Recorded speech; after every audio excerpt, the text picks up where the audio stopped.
guys, I'm back. So I just wanted to talk to you about five easy changes that I made to my diet that I feel made the most difference in my body.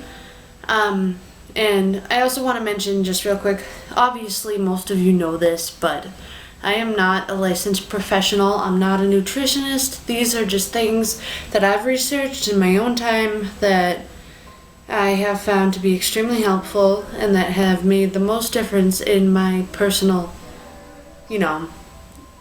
hunger levels, my metabolism, my physique, all of that stuff. So I figure I shouldn't be selfish. I should share the wealth and tell you guys, how I achieved what I achieved. And how I'm continuing to achieve what I'm achieving.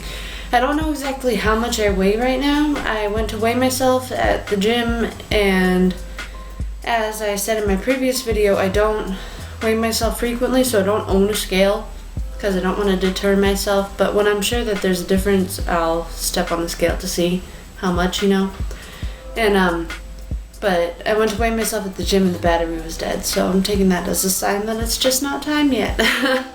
So we'll see. But so as far as the tips go, I have my little notebook here because I jotted them down because I didn't want to forget anything. But the number one tip that I can tell you that worked for me is that I stopped drinking my calories. So I don't drink soda. I don't drink that much juice.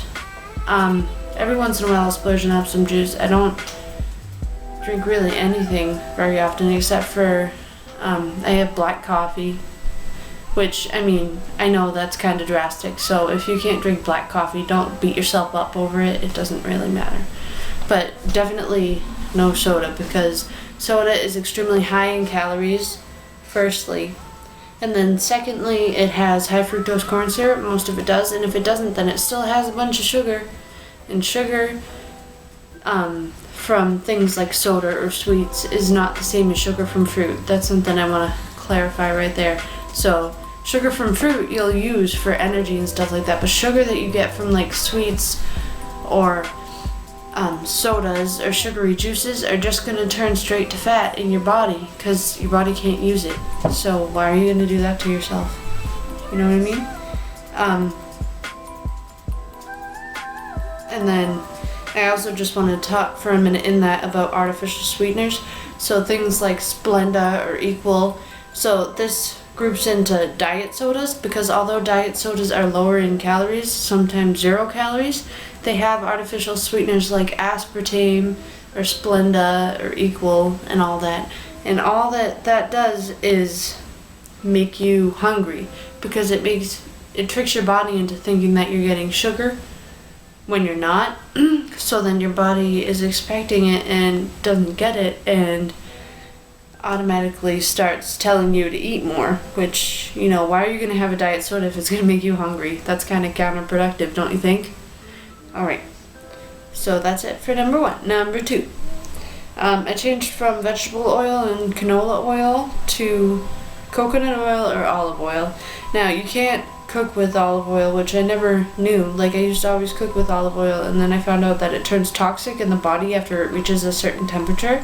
It's kind of freaky. So now I use olive oil as like a dressing more than anything else. I'll mix it with some seasonings and stuff like that, but I also do eat salad dressings still sometimes. I like to splurge because I use a lot of spinach and red peppers and broccoli and things like that. So my salads tend to be very low calorie. So there's no reason why I can't add some zest or whatnot. But if I am looking for a light salad, I'll use olive oil as the dressing, and it's still really good. And then I cook with coconut oil. I saute my chicken, I'll make asparagus, any kind of vegetable that I want, really. I always use coconut oil pretty much, as long as I can get away with it. I even put it in things that I bake, because it's very... What's the term here? Help me out here. It doesn't really taste like anything. Like, you'd think it would taste like coconuts, but it doesn't. It's just like oil. Like, I put it in cookies that I brought to work, and nobody has an allergy to coconut, thank God. But everyone loved the cookies, and nobody knew that it instead of sugar they had stevia, and instead of all the butter it also had coconut oil in it, and it had no canola oil or anything like that, and they were delicious. So good stuff. And you can use coconut oil in your skin and your hair and everything. It's just like the best stuff ever. Okay, my sister told me that her friend brushes her teeth with coconut oil, which I never heard of that, but if it works, good for her. Okay, number 3, I switched from white/wheat to whole grain. So this, basically, whole grain is more nutritious because it literally has the whole grain. Like, there's 3 parts to a grain. I'm not going to get all scientific and try to explain it because I don't really know too much about it. I just know that it's more nutritious. Because when they're processing the whole wheat, it loses some of the grain when they're milling it into flour. So that's why it's not as good for you. And whole grain keeps you fuller longer, and it's just better. That's that.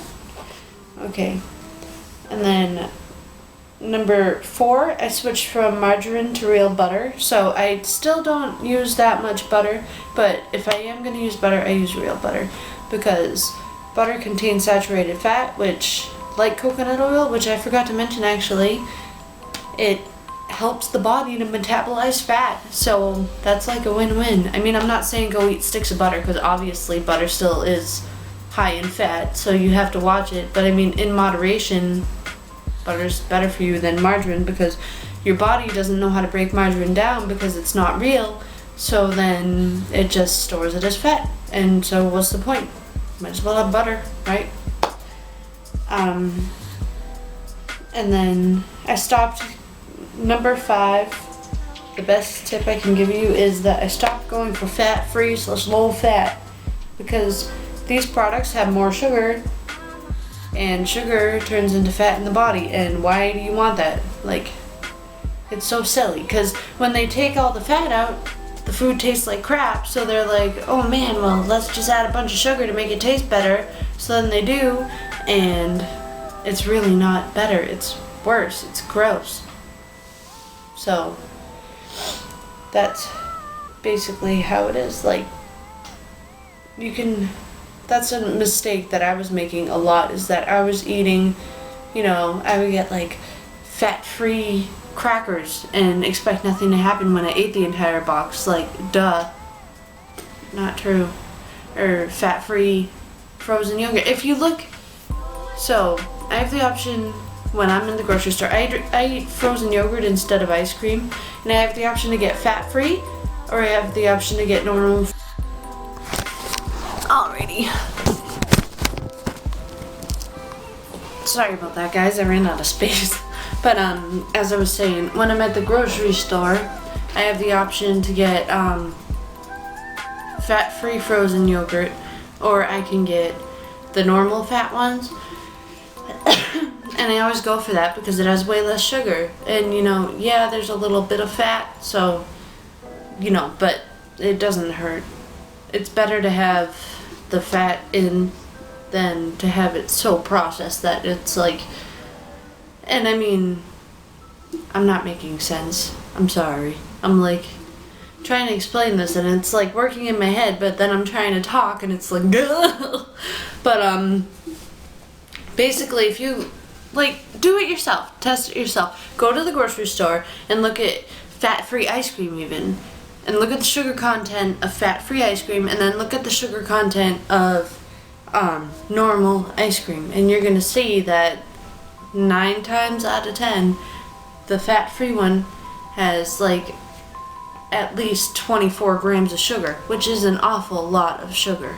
Okay, in fact, when I first started my weight loss journey, I was trying to track my macros, macronutrients, and I would type things into MyFitnessPal, and my sugar limit for the day was 24 grams of sugar. And that is in 1 serving of ice cream. That's pretty crazy. And I mean, a serving of ice cream, like according to them, is like half a cup of ice cream. Who eats half a cup of ice cream? Nobody. So, yeah, there's that. I could go on forever about the whole fat-free scandal. It's so ridiculous. Like, don't buy into the fat-free, because it's just not true. But anyway, that'll conclude this video. Sorry about my rant, but you know, it's true. It makes a huge difference. And I also forgot to mention, I said earlier that I just drink black coffee, but that's not true. I drink a poop ton of water. Yes, a lot. I get my black coffee first thing in the morning from Dunkin' Donuts. That's my vice. Medium iced coffee black. And then I drink that on my way to work, and a little bit into work. I usually finish it on my first break, and then I fill it up with water at least like 4 or 5 times, and then I get home and I fill this up with water. So yeah, drink lots of water. That's my point there. But yeah, I hope you guys enjoyed my video. I hope you're not getting sick of me. So, you know, hope it was helpful. And, you know, if you want to give me any, like, comments or tips on different things I should do, or if you have any questions for me about what I'm doing and my weight loss journey, feel free to ask me. And thank you for all your support. It really means a lot to me. Have a great day. Bye. Oh, and you can like and subscribe if you want to. Just saying, just throwing that out there. Alright, talk to you later. Bye.